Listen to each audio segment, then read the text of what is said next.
Hello, high school educators.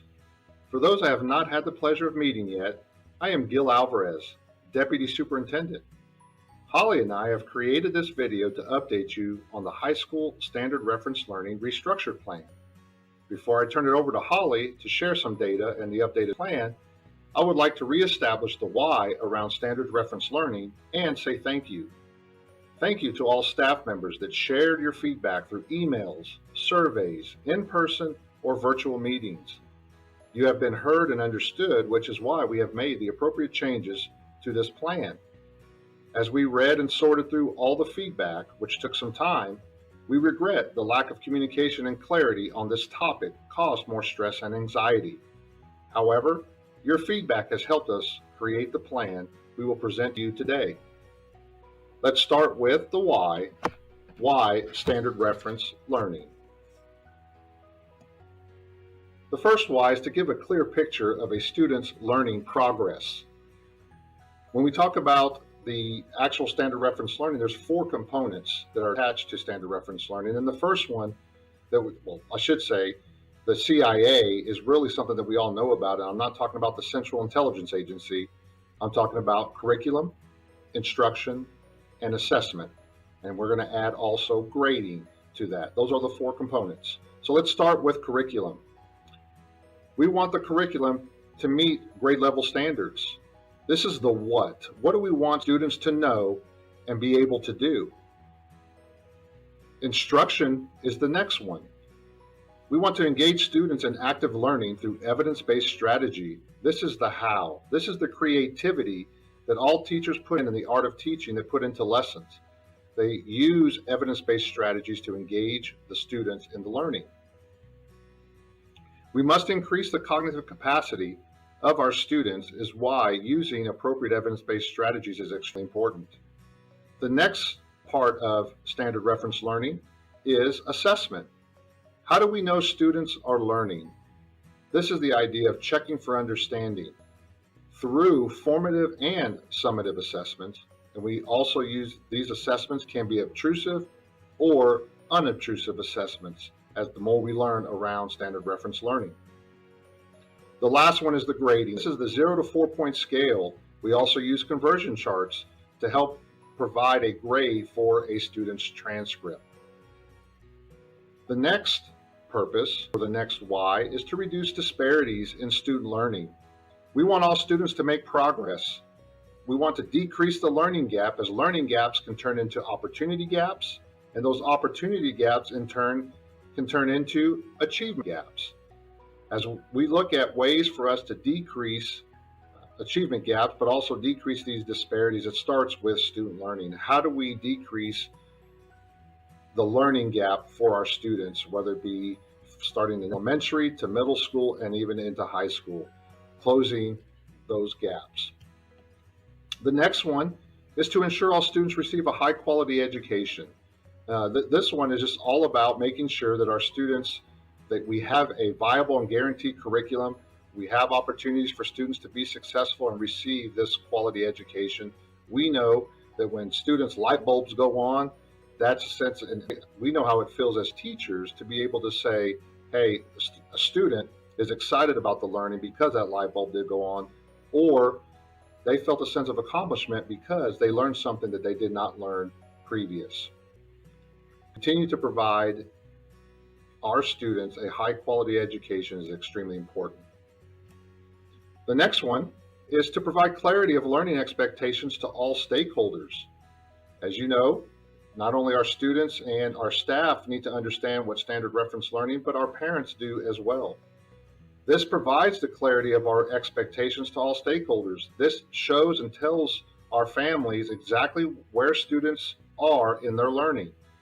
Understanding and seeing where they fall in the standards, and being able to say that you're not quite there, you may be at a 2, not a 3, which is the target, or you may want to exceed that and be enriched in a 4.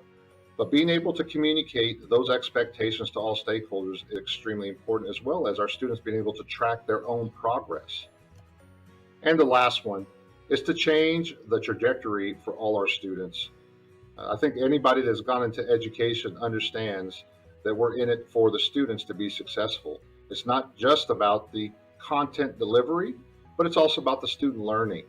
We want to make sure that all students have a opportunity to be successful, and for those, it's going to change the trajectory for the positive for our students because they're on the same playing field, knowing what they should be learning, and they're assessed multiple times to be able to see if they learned that particular standard. So looking at all of these 5 whys around standard reference learning, we know and understand that this is important work to not only align our work, but to break down barriers, and also that we want to insist on rigor. So with these 5 whys, I'm going to now turn it over to Holly, who's going to go over not only the data, but also the specific plan, the standard reference plan that we changed due to your feedback. It was great talking to you. Holly, I'm turning it over to you. We will review the data from the survey sent out for all high school teachers to complete in November. We had 481 of 862 teachers complete the survey, which was almost 56% of all our high school teachers.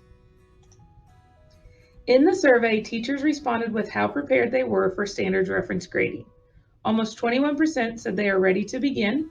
22% said they could be ready because they have begun planning and assessing with scales, and 57.2% said I need more support to be ready to begin. Additionally, the survey asked teachers to respond with the level of training and application with standards reference grading they have had. 16% have done a full pilot of SRG using the SRG gradebook. Another 15.6% have planned lessons and assessments with scales but have not graded in Synergy.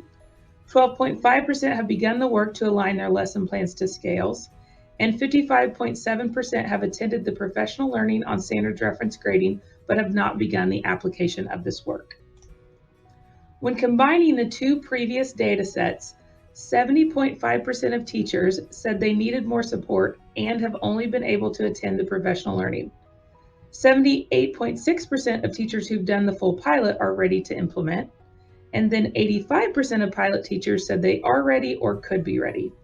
This data, combined with the previous questions, showed that we have some teachers who, because they've been able to extend beyond professional learning and begin working on application in their classroom, feel they are more ready to implement, but there's still a large portion in need of additional support and time to prepare. As the data showed a need for more time, we wanted to review where we have been in the previous timeline of implementation. The original timeline had elementary starting in fall of 2019, all of middle school would have started in the fall of 2020, and year 1 of high school courses would have started this school year, and next year would have been year 2 of high school courses. Version 2.0, which is where we had been currently this school year, elementary did start in the fall of 2019, 6th grade began in the fall of 2020, 7th and 8th grade came on this school year, and year 1 of high school courses were set to begin next school year.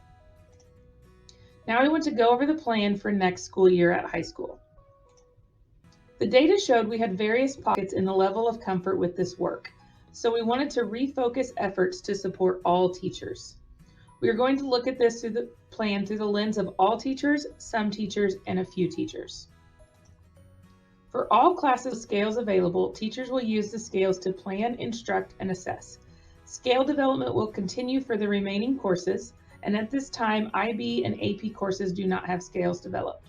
We will continue professional learning to increase teacher efficacy and understanding in SRG. CLCs will focus their work on the alignment and calibration in relationship to the targets for each course, and refocus on consistent grading practices for everyone. If a course does not have scales available, your focus is on your course standards or competencies at this time. As we move to the next group, some teachers will use focused standards-aligned growth assessments next year. In freshman level math and ELA classes, teachers will give growth assessments a few times next year aligned to the most critical targets. Feedback will be gathered this semester from department chairs and focus groups of teachers for what targets should be assessed, and committees of teachers will work with the curriculum department this summer to develop those assessments. We will finalize the details for how data will be gathered to keep this simple and streamlined for the math and ELA teachers. This does not require math and ELA teachers to do standards reference grading in Synergy unless they would choose to do that as a pilot. Then, as we move to the top of the triangle, we will expand the SRG pilot in Synergy. More courses will be uploaded into Synergy to be available to pilot, and teachers who choose to start or continue their pilot in the SRG Synergy gradebook is definitely encouraged.